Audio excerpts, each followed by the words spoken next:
বন্ধুরা, ফুলের গাছ হোক বা ফলের গাছ কিংবা হোক কোনো সবজির গাছ, যে গাছই আমরা করতে চাই প্রত্যেকটি গাছের জন্যে আমাদের চাই কোনো না কোনো মিডিয়া। তো মিডিয়া হিসাবে আমরা কোকোপিট ব্যবহার করি, কখনো বা ব্যবহার করি মাটি।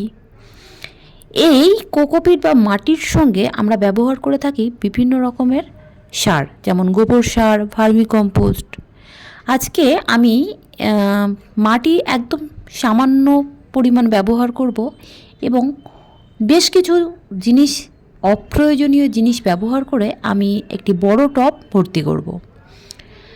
তো এইভাবে যদি আপনারা মাটি তৈরি করে নিতে পারেন নিজেদের গাছের জন্য, সেই গাছের স্বাস্থ্য কিন্তু একদম 100% বলা যায় যে ভালো হবে।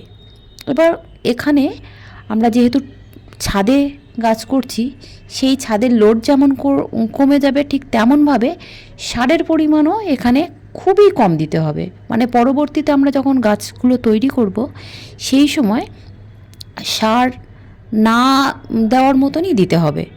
কেবলমাত্র কীটনাশক স্প্রে করলেই যথেষ্ট, সেটি অবশ্যই নিম তেল, আর যদি প্রয়োজন না হয় সেটিও না যদি দিতে পারেন তাহলে অসুবিধে নেই। তো আজকে কিভাবে আমি একটি বড় ড্রামে মাটি তৈরি করছি সেটি দেখাবো। মাটি ছাড়া মাটি তৈরি করছি, তো অবশ্যই ভিডিওটি শেষ পর্যন্ত দেখুন। আশা করি উপকৃত হবেন এবং বাড়িতে একদম অপ্রয়োজনীয় ফেলে দেওয়া জিনিস দিয়েই আজকে মাটি তৈরি করব। তো প্রথমেই এখানে নিয়েছি একটি মাছের পেটি। বন্ধুরা, মাছের পেটিতে আমার ছাদে বিভিন্ন গাছ করা হয়, সবজির গাছ।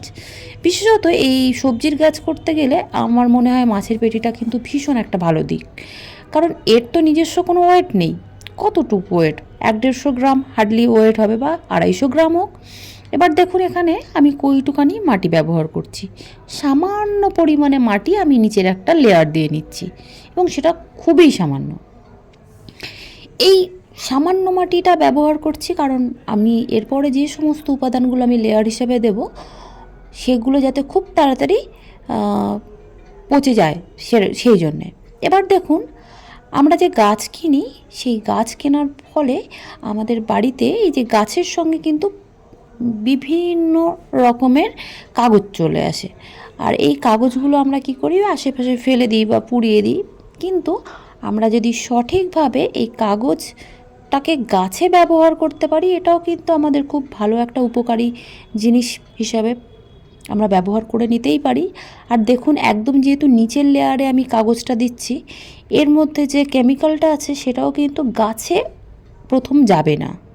কারণ গাছের, দেখুন, আমরা তো উপর থেকে জলটা দেব, আর সেই জলটা একটা সময়ের পরে এই কাগজের যে কেমিক্যালগুলো আছে সেগুলোকে ধুয়ে ধুয়ে বার করে দেবে। আর যেহেতু কেমিক্যাল আছে, সেই কারণে আমরা যদি এই কাগজগুলো ব্যবহার করার ফলে নিচ দিয়ে তা প্রথমেই কোনো পোকামাকড় অ্যাটাক করতে পারবে না।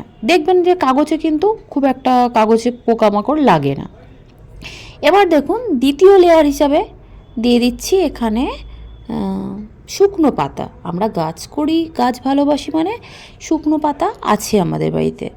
তো সেই শুকনো পাতাগুলো আমি এখানে দিচ্ছি, আর মাঝখানে আবারও মুঠো 2 মাটি দিয়েছি।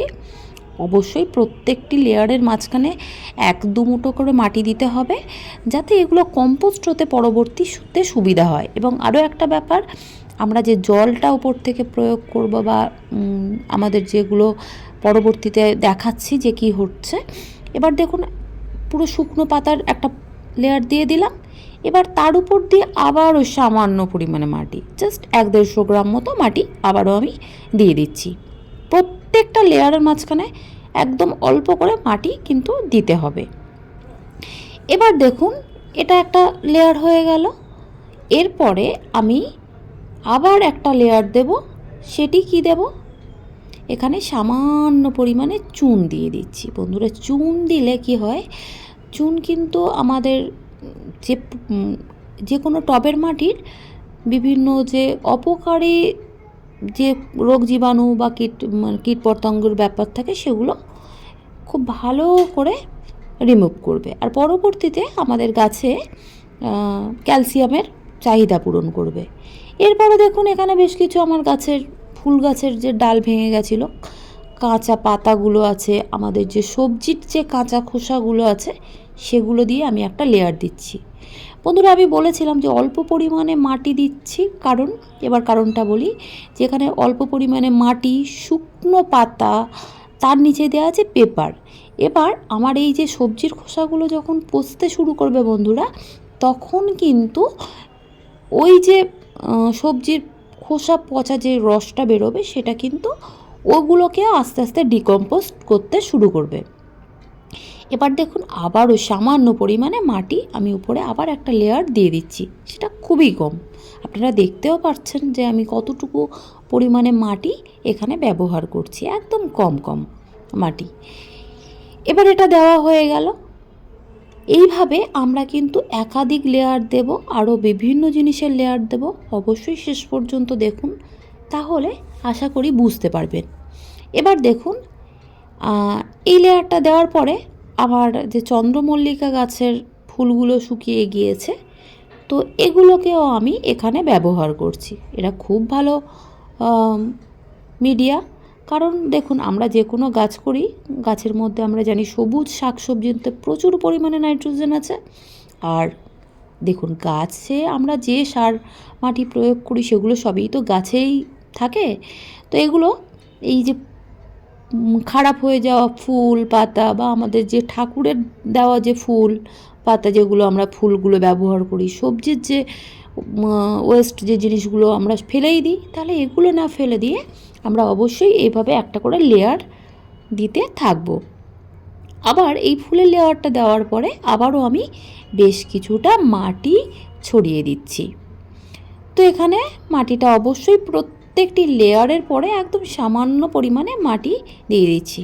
এবার কি করব না, এখানে আমি আরও একটি লেয়ার দেব। এইভাবে লেয়ার দিতে দিতে দিতে দিতে দেখবেন যে বড় বড় ড্রামগুলো খুব সহজেই ভর্তি হয়ে যাবে। বন্ধুরা, এখানে আমি যে মাছের পেটিটা ব্যবহার করছি, মাছের পেটি কিন্তু যথেষ্ট বড়। আর এই যে মিডিয়াটা তৈরি করছি, এখানে কিন্তু বিভিন্ন জিনিস, আপনি সবজি গাছ তো ভীষণ ভালো হবে। বিগত কয়েক বছর ধরে আমি এভাবে সবজি চাষ করছি আমার ছাদে। আর দেখুন এখানে শুকনো পাতা, অর্থাৎ আমার ছাদ বাগানে যে সমস্ত পাতাগুলো পড়ে সেগুলো একটা জায়গায় জড়ো করে রাখি, তো সেগুলো দিয়ে দিলাম। এবার এইভাবে প্রত্যেকটা লেয়ার দেওয়া হবে, প্রত্যেকটা। আবারও সামান্য পরিমাণে মাটি এখানে দেওয়া হচ্ছে, কারণ প্রত্যেকটি যখন লেয়ার যখন পচতে শুরু করবে না বন্ধুরা, তখন এই যে সামান্য পরিমাণে যে মাটিটা দেওয়া হচ্ছে, এই মাটির সঙ্গে বা মাটির মধ্যে যে উপাদানগুলো আছে সেগুলো এই উপাদানের সঙ্গে মিশে গিয়ে খুব সুন্দর একটা সার মাটি, একটা জৈব মাটি তৈরি হয়ে যাবে। আর এই জৈব মাটি আপনারা পরবর্তীতে তুলে যে কোনো টবেও গাছ লাগাতে পারবেন বা সরাসরি এই টবের মধ্যেই গাছ লাগাতে পারবেন। আমি কিন্তু আমার ছাদ বাগানে এই টবেই সরাসরি গাছ লাগাই, তবে অবশ্যই সেটা এখনই না, কারণ এটা পচতে একটা সময় লাগবে বন্ধুরা। তার জন্যে মোটামুটি মাসখানেক অপেক্ষা করলে খুবই ভালো, তার আগে না বসানোই ভালো। কিন্তু তার আগে যদি আপনারা বসাতে চান, তাহলে আমি বলবো ওপরে একটু মাটির বড় প্রলেপ লাগিয়ে প্রথমের দিকে শাক গাছ বসিয়ে দিন, যে কোনো ধরনের শাক, দেখবেন খুব ভালো হয়। তারপরে যখন 1-2 মাস হয়ে যায়, তারপরে আপনারা বেগুন গাছ বা লঙ্কা গাছ এগুলো দিতে পারবেন। তো এখানে দেখুন এবার আমার যে কম্পোস্ট যেগুলো, অর্থাৎ কিচেন কম্পোস্ট যেগুলো জমা করা থাকে, তো এখানে একটা ড্রামের মধ্যে আমি সেগুলো জমিয়ে রাখি। আর নিচ দিয়ে ড্রামটা করা আছে, হোল করা আছে, যার জন্যে সমস্ত লিকুইডটা বার হয়ে গেছে। এবার উপরের যে অংশটা আমরা এগুলো সরাসরি শুকিয়ে নিয়ে ব্যবহার করতে পারতাম গাছে, কিন্তু আমি এখানে শুকাবো না, কারণ এটা সরাসরি দিলাম। এর ফলে কি হলো, এর নর্মাল যে হালকা যে ভিজে ভিজে আছে সেগুলো ওই পরের যে নিচের যে লেয়ারগুলোকে আরও ভালোভাবে কম্পোস্ট করবে, পচিয়ে ফেলবে। তো দেওয়া হয়ে গেল এই লেয়ারটা। এবার এর উপরে আবারও আমি মাটির একটা লেয়ার দিয়ে রেখে দেবো। আর কিচ্ছু করতে হবে না, জাস্ট কিচ্ছু করতে হবে না। এর উপরে না কোনো জল, না কিচ্ছু করতে হবে না, শুধুমাত্র এইভাবে রেখে দিন। এবার মোটামুটি 1 মাস রাখার পরে আপনারা সরাসরি এখানে গাছ বসিয়ে দিন।